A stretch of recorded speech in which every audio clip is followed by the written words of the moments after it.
നമസ്കാരം. American president Donald ട്രംപും Russian president പുടിനും തമ്മിൽ കഴിഞ്ഞ ദിവസം അലാസ്കയിൽ നടന്ന ചർച്ച ഇന്ന് ലോകമെമ്പാടും തന്നെ ചർച്ച ചെയ്യപ്പെടുമ്പോൾ അവിടെ സമൂഹ മാധ്യമങ്ങൾ ഉയരുന്നത് മറ്റൊരു വിവാദമാണ്.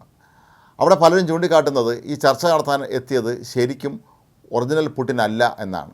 പുടിൻ്റെ അപരന്മാരൊരാളാണ് എത്തിയത് എന്നാണ് പലരും ചൂണ്ടിക്കാട്ടുന്നത്. ഇതിനായി അവർ പല തെളിവുകളും ചൂണ്ടിക്കാട്ടുന്നുണ്ട്. പുടിൻ്റെ കവിളുകൾ അസാമാന്യമായി വീർത്തിരിക്കുന്നു എന്നാണ് ചിലർ കണ്ടെത്തിയിട്ടുള്ളത്. പുടിൻ്റെ കവിളുകൾ അത്ര വീർത്തതല്ല എന്നാണ് ചിലർ പറയുന്നത്. അതുപോലെ തന്നെയാണ് പുടിൻ നടക്കുന്ന രീതിയെയും പലരും ചൂണ്ടിക്കാട്ടുന്നു. പുടിൻ സാധാരണ ചെയ്യാറുള്ള നടക്കുമ്പോൾ വലത്ത് കൈ നെഞ്ചോട് ചേർത്ത് വെച്ചുകൊണ്ട് ഇടത്തേ കൈ വീശിയാണ് നടക്കാറുള്ളത് എന്നാണ് ചിലർ പറയുന്നത്. പക്ഷേ ഇപ്പോൾ കഴിഞ്ഞ ദിവസം ചർച്ചയ്ക്കെത്തിയ ആൾ അങ്ങനെ അല്ല നടന്നിരുന്നത് എന്നാണ് പറയുന്നത്. മാത്രമല്ല പുടിൻ്റെ മുഖം വളരെ സന്തോഷത്തോടുകൂടി കാണപ്പെട്ടു എന്നാണ് ചിലർ പറയുന്നത്. ഇവർ ചൂണ്ടിക്കാട്ടുന്ന കാര്യം പുടിൻ ഒരിക്കലും അത്തരത്തിൽ സന്തോഷത്തോടുകൂടി ഉള്ള ഒരു മുഖമുള്ള വ്യക്തി അല്ല എന്ന് തന്നെയാണ്.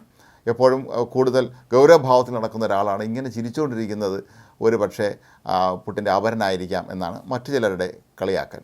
സോഷ്യൽ മീഡിയയിൽ പലരും കളിയാക്കുന്നത് നേരെ ചൊവ്വയുള്ള ഒരു അപരനെ പോലും റഷ്യക്കാർക്ക് ഇങ്ങോട്ട് അയക്കാൻ കഴിഞ്ഞില്ലല്ലോ എന്നാണ്. താൻ കബളിപ്പിക്കപ്പെട്ടു എന്ന കാര്യം ട്രംപിന് മനസ്സിലായി എന്ന് തോന്നുന്നതായി ചിലർ ചൂണ്ടിക്കാട്ടുന്നുണ്ട്. കാരണം ട്രംപിൻ്റെ മുഖം അസാമാന്യമായ വിധം വല്ലാതെ മ്ലാനമായിരുന്നു എന്നും ചിലർ പറയുന്നുണ്ട്. ലോകത്തെ പ്രധാനപ്പെട്ട ഏകാധിപതികളെക്കുറിച്ചൊക്കെ തന്നെ ഇത്തരത്തിലുള്ള അപവാദങ്ങൾ നേരത്തെയും പരന്നിരുന്നു. ഇറാഖ് പ്രസിഡൻ്റായിരുന്ന സദ്ദാം ഹുസൈൻ, ജർമ്മൻ ഏകാധിപതി ഹിറ്റ്ലർ തുടങ്ങിയവർക്കെല്ലാം തന്നെ നിരവധി അപരന്മാരുണ്ടായിരുന്നു എന്നും പലപ്പോഴും ചർച്ചകളിൽ പങ്കെടുക്കാനും അല്ലെങ്കിൽ പൊതുവേദികളിൽ പ്രത്യക്ഷപ്പെടുന്നതൊക്കെ തന്നെ ഇവരായിരിക്കുമെന്നാണ് പറയപ്പെടുന്നത്. കാരണം ഈ ഏകാധിപതികൾക്ക് ജനങ്ങളെ ഭയമാണ് എന്നും ഏത് നിമിഷം വേണമെങ്കിലും തങ്ങൾ ആക്രമിക്കപ്പെടാം എന്ന് ഇവർ ഭയപ്പെടുന്നു എന്നാണ് അന്ന് പറഞ്ഞിരുന്നത്.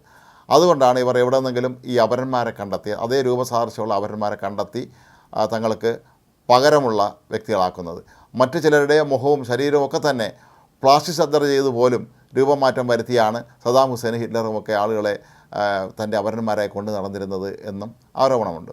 യുക്രൈൻ സർക്കാർ നേരത്തെ പലതവണ പുടിനെതിരെ ഇത്തരത്തിലുള്ള ആരോപണങ്ങൾ മുന്നോട്ട് വെച്ചിട്ടുണ്ട്. പക്ഷേ 5 വർഷം മുമ്പ് നൽകിയ ഒരു ടെലിവിഷൻ അഭിമുഖത്തിൽ പുടിനാകട്ടെ ഇതെല്ലാം തന്നെ തള്ളിക്കളയുകയായിരുന്നു. തനിക്ക് അപരന്മാരില്ല എന്നും താൻ തന്നെയാണ് എല്ലായിടത്തും ചർച്ചയ്ക്ക് പോകുന്നത് എന്നും ഇത് തന്നെ മനഃപൂർവ്വം കരുതിക്കൂട്ടി താറടിക്കാനുള്ള ശ്രമങ്ങളാണ് നടത്തുന്നത് എന്നുമാണ് അന്ന് അദ്ദേഹം പറഞ്ഞത്.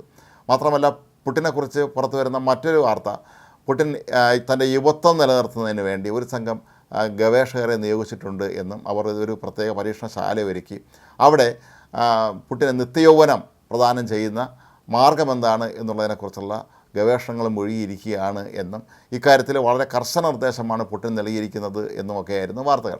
ഇത് സാധാരണഗതിയിൽ അസംഭവ്യമായ ഒരു കാര്യമാണ്. എങ്കിൽ പോലും ഈ ശാസ്ത്രജ്ഞന്മാരെ പുടിൻ അതിനുവേണ്ടി നിയോഗിച്ചു എന്ന് പറയുമ്പോൾ അതിലും ഒരു സംശയം തോന്നേണ്ട സാഹചര്യങ്ങളുണ്ട്. കാരണം പുടിൻ തൻ്റെ ശരീരത്തെക്കുറിച്ച് അസാമാന്യമായ വിധം ബോധവാനായ ഒരു വ്യക്തിയാണ്. അദ്ദേഹം എന്നും ജിമ്മിൽ പോയി വളരെ സമയം എക്സസൈസും മറ്റും ചെയ്യുന്ന ഒരു വ്യക്തി കൂടിയാണ്. എന്നും ഒരു ചെറുപ്പക്കാരനായിരിക്കാൻ ഇഷ്ടപ്പെടുന്ന ആൾ കൂടിയാണ് പുടിൻ. അതുകൊണ്ട് തന്നെ അദ്ദേഹം യുവത്വം നിലനിർത്താൻ വേണ്ടി ഗവേഷകരെ നിയോഗിച്ചിരിക്കാനുള്ള സാധ്യത തള്ളിക്കളയാൻ കഴിയില്ല. പക്ഷേ ഈ അപരന്മാരുടെ വിഷയം ഇനിയും ആർക്കും സ്ഥിരീകരിക്കാൻ കഴിഞ്ഞിട്ടില്ല. ഇതെല്ലാം തന്നെ സമൂഹ മാധ്യമങ്ങൾ ഓരോരുത്തരുടെയും ഭാവന അനുസരിച്ച് ഓരോരുത്തരും ഓരോ പിഴവുകൾ കണ്ടെത്തി ഇത് പുടിനല്ല പുടിൻ്റെ അപരനാണ് എന്ന് കണ്ടെത്താനുള്ള തത്രപ്പാടിലാണ് ഇപ്പോൾ.